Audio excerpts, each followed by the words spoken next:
Mau mancing, ini badai tengok. Di sana udah datang badai ini badai ini ya.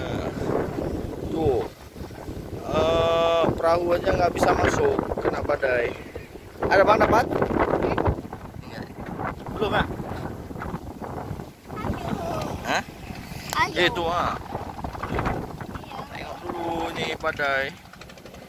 Ini kapal nih.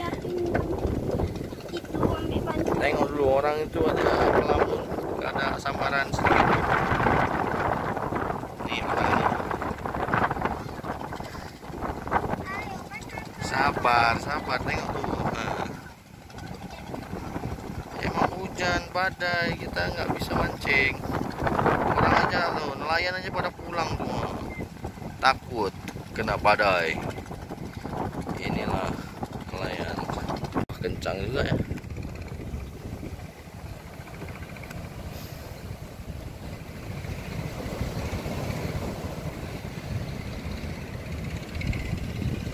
Nelayan sudah menghilang.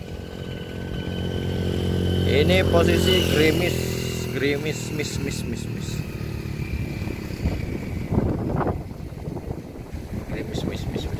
melaporkan dari Ulele bersama Faiz Azharalu